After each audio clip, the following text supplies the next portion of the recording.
Hello folks in YouTube, welcome to another episode of Stellaris Multiplayer Let's Play. I'm here with Joe. I guess, yeah, every other video you guys get greeted because I have to end up cutting them in two. Trying to stretch stuff out and keep the videos more watchable. Anyways, so yeah, Joe started upgrading a starbase. I'm working on getting another outpost and gonna go somewhat over my starbase cap because it's worth it. I'll actually need anchorages, probably more trade hubs. Let's see. I'm just gonna do an anchorage here. Trade up here. Anchorage a bit. Maybe a trade hub over Bithia because it doesn't have a world. Yeah. So yeah, I need Ranagi. I'm gonna build an anchorage there. But also hydroponics, which is why I'm trying to get quick. Anyways, you good to unpause? Yep. Okay, cool. Oh, now my faction's formed. Give me one moment. Faction founded. Okay.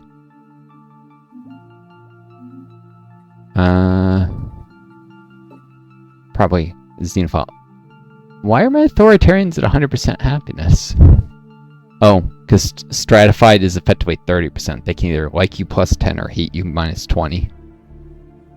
And my ruler is authoritarian, which makes them happier. Whatever ethic and autocracy being imperial makes them. Do you have any say over your ruler's starting ethic?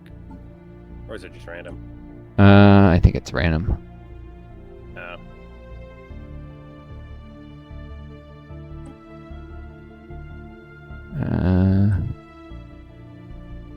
Yeah, so it looks like with my current draw, I should just promote authoritarian ethos and nothing else. In fact, tempted to suppress pacifism. But upset they're not on the council. No, it probably wouldn't be small enough.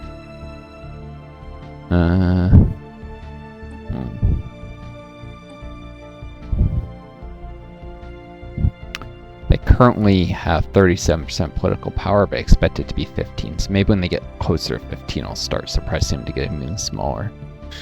They should naturally shrink in size.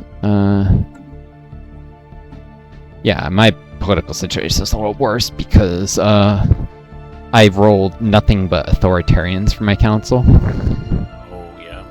Yeah, I've been struggling to get people who can potentially diversify that somewhat.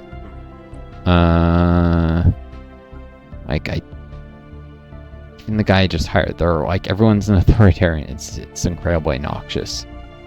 Oh yeah, there is a materialist scientist who could be my head of research someday, maybe. So, if I don't have a science ship, because building a colony ship. Alright, I'll pause again though.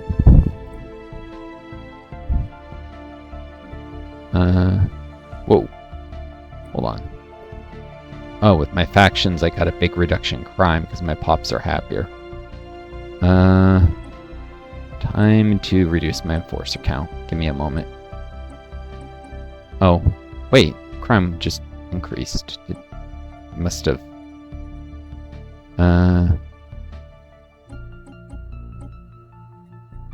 whatever. I'll risk crime events for a very short while. The game is weird with that stuff. Sorry, I was just looking at my home world and...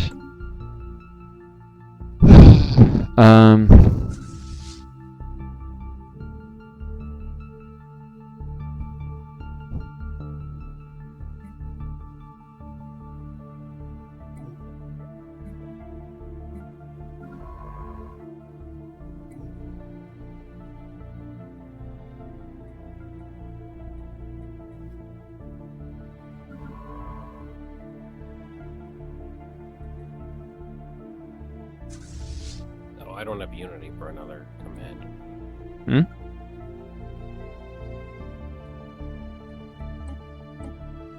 Something about not having uni?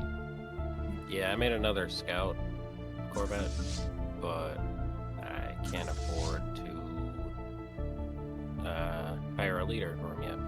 Oh no, that's good. That's optimal. You want to make the Corvette before you can do the leader and send it to the edge of your explored space, because you don't need to hire the leader until you're ready to jump into an unexplored system. Oh, okay. You don't need a commander to go through already charted systems with a military ship, so, or any ship actually. So, yeah. Right. Anomaly discovered. A breath of fresh air. Uh, Ah, cool.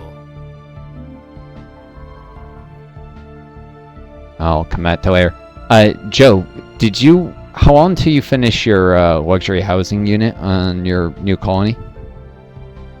I remember. It's just finished, I think. Yeah, I was gonna say, I think it would have finished on the 3rd of this month. Did you queue up an ag district yet, or? Nope. I can do that now. Yeah, I try to watch especially very early on to make sure the build queues are always. But I was thinking it's like, I guess 4 weeks almost of construction time lost if you haven't done it yet, so let's not lose any more. How long until it completes? How many days? The ag district? 195. Oh yeah, no, actually you should queue it up. Not today, but tomorrow on April 1st. I would cancel it because it's still going to complete the same month either way. And if you do it now, you'll just hurt pop growth for this month. So, Okay. yeah, I would queue it up on April 1st. April Fools. So, I got a good event. Huh? Yeah, the revolting pests are now just gaseous fauna. So now the pops produce 0.5 exotic gases. And Hold then- on, I've never seen this, so I'll even read it off to the audience. The creatures hashed are no longer causing mass regurgitations. With the development of its synthetic nutrient paste catered to their xenobiology, we have regulated their dietary cycles and put an end to their opportunistic ambushes on our colonists. We have relocated them to a carefully designed wildlife reserve where the public can enjoy the animals in a safe environment. Specialist handlers have been trained to extract their exotic gases without further harm. And what does it say again when with the hovering over? Oh, you gain scaled society research. And now all pops produce exotic gases and Yep. happiness. A welcome and relief. I put the bad modifier. Yeah, it'll replace the modifier when you click on that. So, yeah, if you click. Yes. Sweet. And Go. oh yeah. Shoot. Speaking of this colony, I would resettle a bunch of pops here, especially since you got that modifier, so you can get exotic gases. But also because they will grow faster there. There's more free space on your colony than your homeworld, at least the ratio of planet capacity, which here it's 10,000 to 5. So there's only twice as much space as people, and here you have almost 7 or 8 times. So I'd resettle a bunch of pops to that world. Even if they're civilians either way, they'll contribute more pop growth, and now they'll make exotic gases because of that modifier. I would resell what you can afford from your capital. Expensive, but... In terms of energy? What? Like as much as I have energy for? Yeah, you can get Should I- picky about the Billions? subtypes. Those are all pops of different ethos, and some might be more worth sending than others, but the way to figure out what's what is if you go to planet management on your capital, the management tab, and then you hover over the ones labeled civilians. You don't need to actually select them, just hover over one. It'll tell you, like, if you click on that, actually, because, yeah, these are authoritarians who haven't yet joined your faction.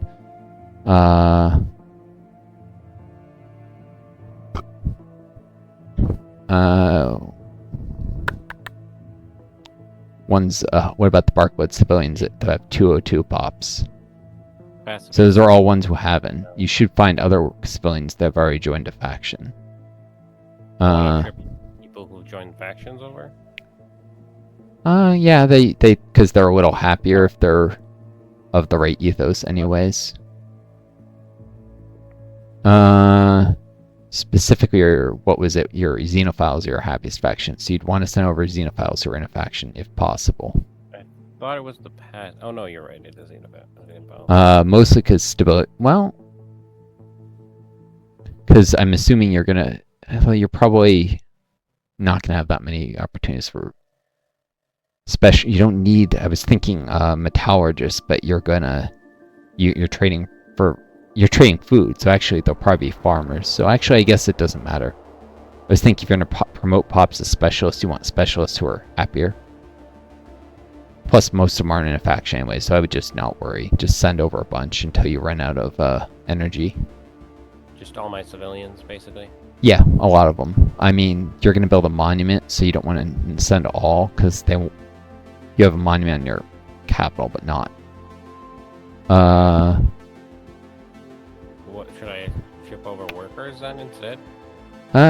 Well, no. I'm just saying I wouldn't send over all the excess pops. That's probably enough. How many are on your new colony now? Like, how many? What's the pop count? You can hover over the thing there. 1,000 is the new population. And the planet capacity, you can always do that from the surface tab. 48. Yeah, still 5 times. Yeah, you could send over a few more civilians.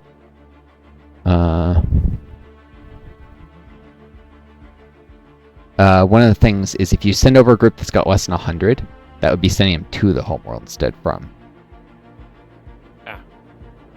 If you send it's scaled, so like that would always send 2 pops, but it's cheaper. It's 3 energy per pop, so it's just, sometimes there's, if you want to get a precise number, it's worth learning. But yeah, I'd send like another 200 pops over at least.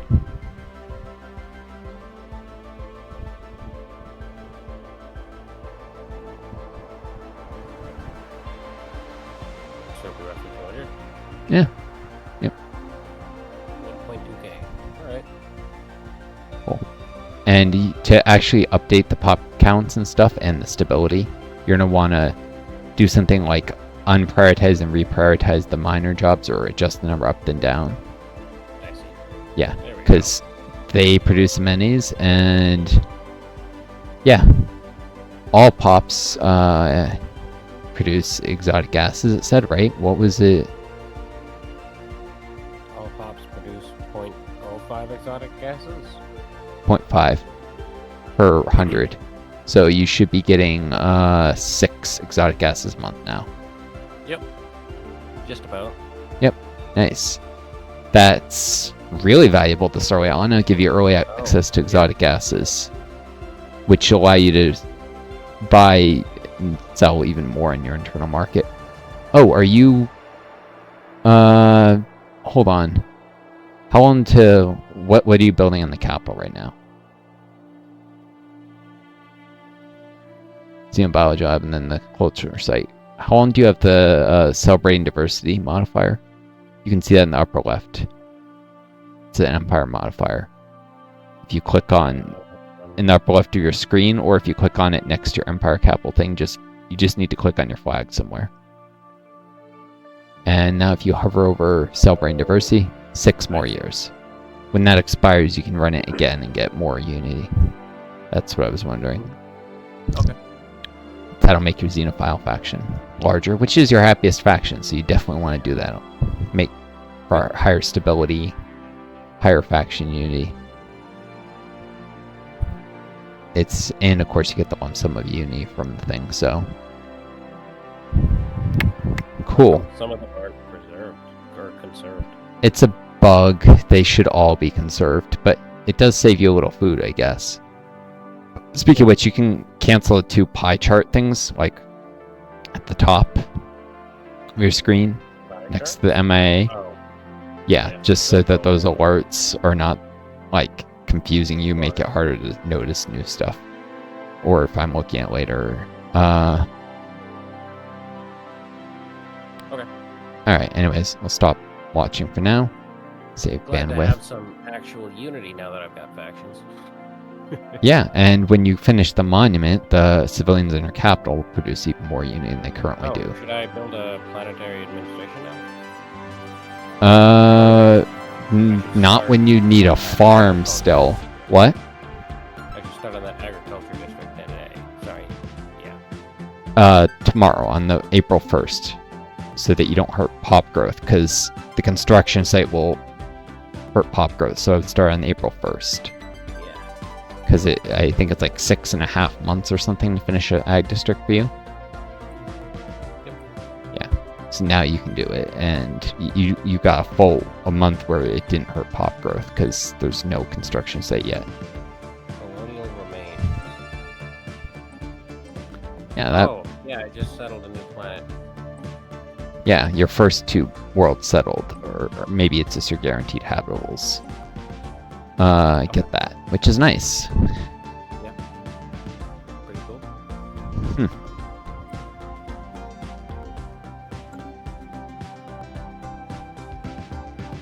I'm just building up my industry for more pop growth and a monument because I need uni as well for leaders.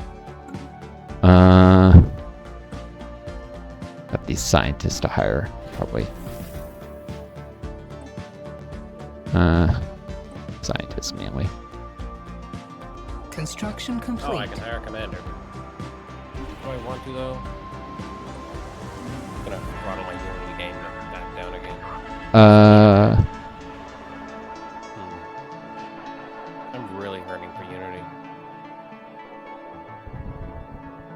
I narrowed down excess vowels or whatever in the Shardwalker's language. Nice.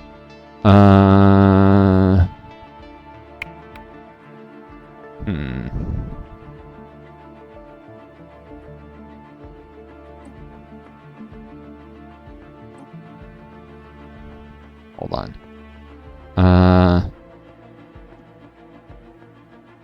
Your stream again. Something about leader candidates. Who are the ones you had available for hire? The official. I could hire the official now, but I don't have that plan up. Or I could hire a commander. Yep. Tricksters are pretty good because disengagement chance. And were there any scientists worth hiring? Oh. Can't afford any of them. There's a meticulous one. So yeah. Oh, what's your shipyard doing right now? Corvettes. Yeah, maybe you could slide in another science ship or a scout class. How many scout class do you have right now? One missing in action. Oops, that's not the one. One missing in action, and then one over here. Maybe under military ships, on the military ships tab on your outliner. I don't know where you got so much. Yeah, I've got one. Well, 2. I've got one that's real and one that's one that's gonna be returning in 1,000 days. Oh, yeah, and you just have that one commander. It's 7 months till you need another commander. Okay, that's what I was trying to figure out. It's about 7 months till that gets to the edge. Yeah, so, okay, you're bringing 6 a month, so you have about 150 unity when it's time for the commander. How much are the leaders cost? 100. Well, it's different based on their level. For the scientists. The scientists are level 2, so 175. But the commanders are 100, and... Yeah, and the officials are probably 100 or 100. Well, it depends on their level. There's no standard. It scales with their level. So, okay, you do have a level 2 official, but the rest are 1.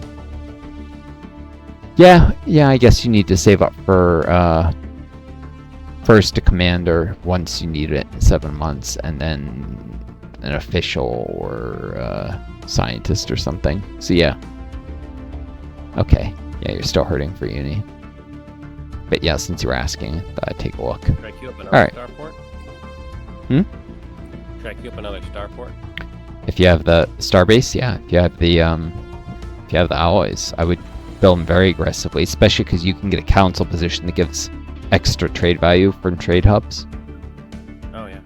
And you want anchorages too, eventually. I mean, you want to set aside some as anchorages to keep up with your fleet expanding, although the hydroponics bays are probably a lot more important than the anchorages, so I built hydroponics before the anchorages on the ones, you know. You're building hydroponics. Batteries and the ones at choke points? No. No. This early on? No. In fact, as a trading post empire, probably never.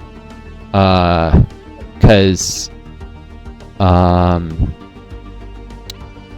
you're gonna want trading hubs wherever you don't have anchorages, pretty much, because trade hubs are more valuable for you than normal empires, at least until you swap out of Civic. And anchorages, of course, for the naval cap, because you'll need a big fleet, and 20 corvettes is not nearly enough. So, but yeah, you see the counselor positions. You have a level 3 guy in every trade hub is an extra 1.5 trade, plus the building that adds +2 trade to the trade hubs, so you're looking at 9.5 or 10 trade per hub. So you want to go a lot hard on trade hubs, because you can trade those resources to empires for other stuff, or buy in your market, or eventually the galactic market. And it means you don't have to worry about like putting pops into trade jobs.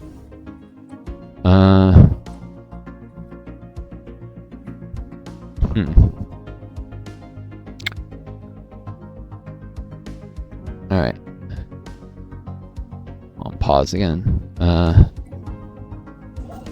Oh, shoot. I missed this earlier. Should have started on that outpost earlier. Okay, sorry. Knew it was something I was missing. The construction ship was doing nothing.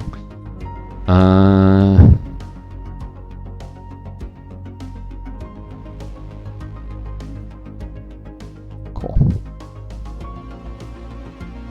Construction complete. Starbase done. Hydroponics, because I desperately need food. I put trade hubs over my colonies, because when they become starholds, I might end up having deep space black sites instead of naval logistics offices.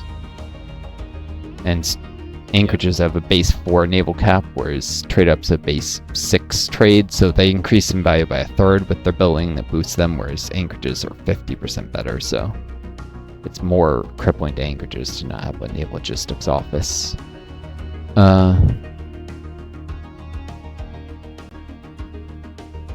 But yeah, one of the reasons I suggest going hard on economic modules, whether it's anchorages or trade hubs, anchorages are economic in a way because they allow you to not have be as far over your naval cap. You should exceed your cap for sure, but it's not economical to build your cap all the way up to the size of your fleet, but you don't want to exceed it by too much. You can have ships, a whole bunch of ships, more if you have a stronger economy. And having more numerous ships is usually better than having bastions.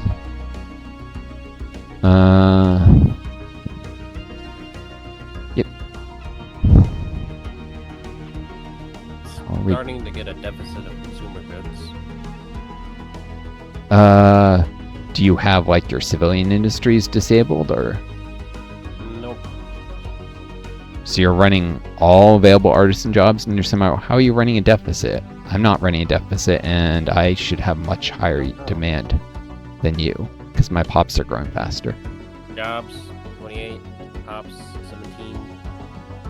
Look at your home world, because that's where most are produced, and over economy tab. You have 450 artisans, and what's consuming so much? Oh, researchers.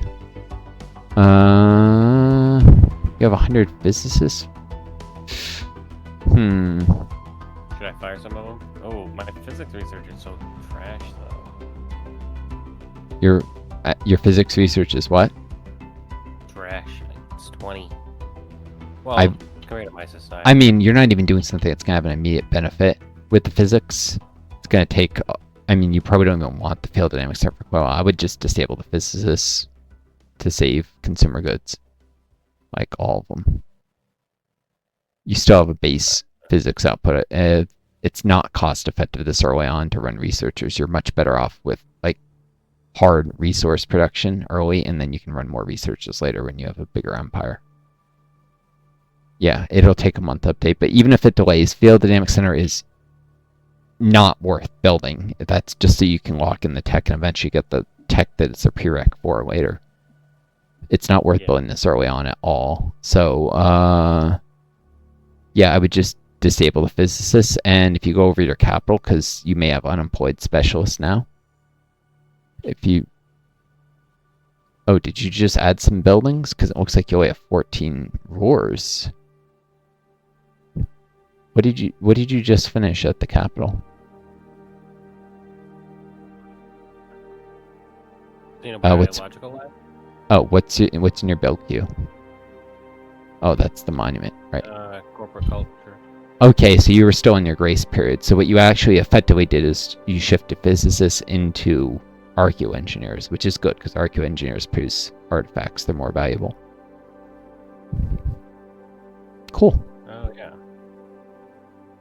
Should I trim engineers as well? No, engineering is a much more higher value field of research than physics early on. Physics is meh. There's fewer really high yield techs, but you need to get robots soon. So I would. Right. Yeah. Okay. Yeah. Physics is bleh. It's a little more valuable if you're, say, knights, because you have energy shortages all the time, but you don't have a debuff to energy production, so you shouldn't have much need of physics research for a while, even with generator boosters. Why do they have an energy debuff? It gets put into funding the quest is the idea. Oh, I see. Energy and alloy production debuffs as knights. So they need to generate more to fund that. Okay. Yeah. To overcome it, their technicians are less productive, so they need more of them, basically. Yeah. Okay.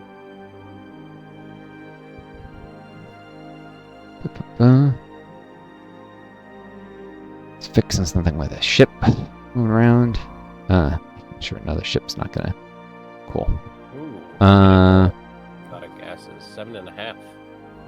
Oh. That's a really powerful event. Yeah, to get this early, that's an amazing event. But also, if it was probably you rolled well. It was probably a chance of rolling a good outcome and partway of a bad or something. But if you go over to your internal market, now that you have a base income of exotic gases, you should be able to buy more exotic gases with trade value.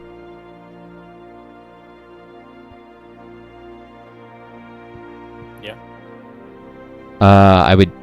They cost 13. Holy shit. Yeah, the base price is 10 each, and then there's the 30% cut of market fee. But I would buy some.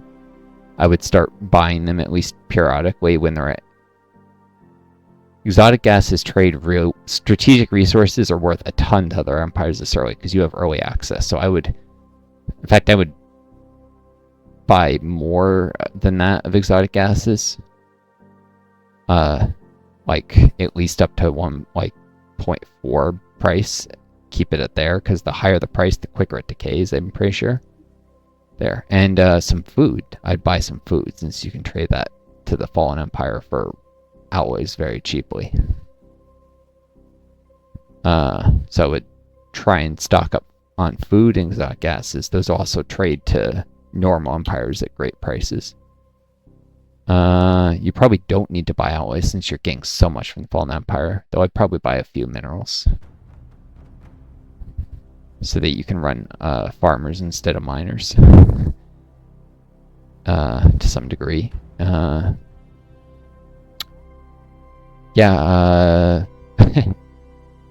you can run a trade economy, just lots of farmers and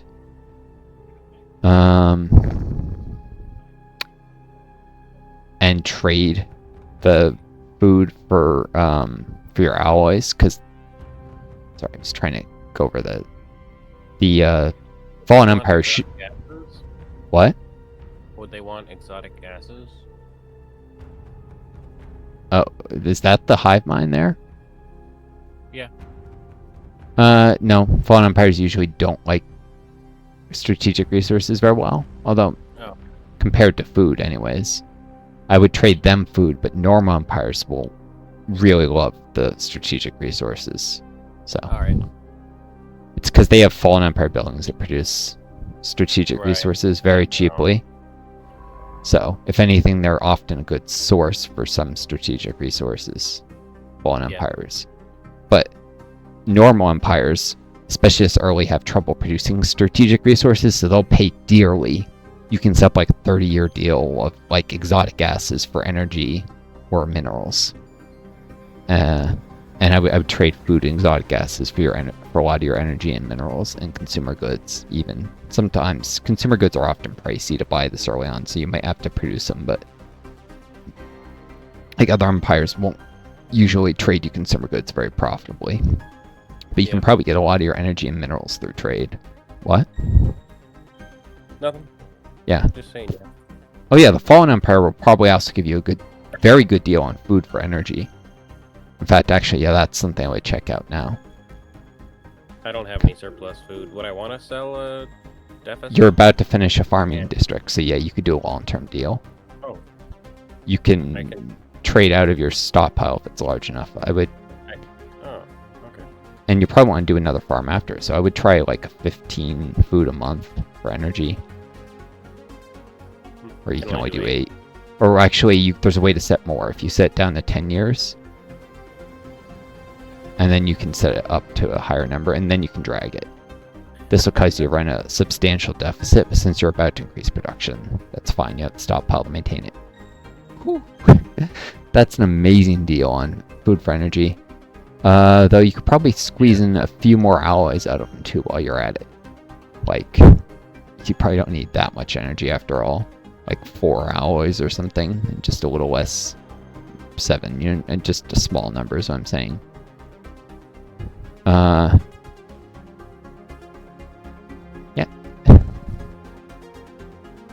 That's a good deal. A really good deal. You won't be hurting for alloys, and you won't need to run any generator districts for quite a while. And energy can be used to, yeah, confirm, for sure. And energy can be used to go over your starbase cap some, to run more hydroponics modules, to produce more food, to trade for more energy. You seeing the virtuous cycle here? Yeah. You can get really cheap energy, and you can get something like 3 energy per food, which means a single starbase can produce like 30 energy. So you can go well over your starbase cap. And just the hydroponics modules, never mind the trade hubs, will more than pay for the extra starbases. And you can increase your starbase cap with Fortify the Border, or you may already be running that to upgrade stuff sooner. But yeah, I would definitely keep building starbases. In fact, yeah, next month you'll be able to start upgrading another one. Anyways, on pause. More starbases will mean more. So when do you usually explore your archaeological sites? Later. Yeah, like much later, when I have higher level scientists and I've surveyed stuff and I'm running out of other useful things to do. Okay, makes sense.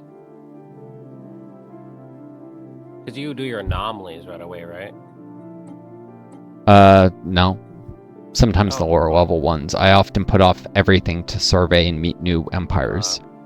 Okay. I like to explore first, anomalies, and archaeology later. because the benefits of having more possible trade partners and knowing where like potential enemies are and where you need to fortify and where you can snake to grab territory and deny that peacefully without having to fight a war are enormous. So I find exploration to be, for strategic reasons, far more important early on than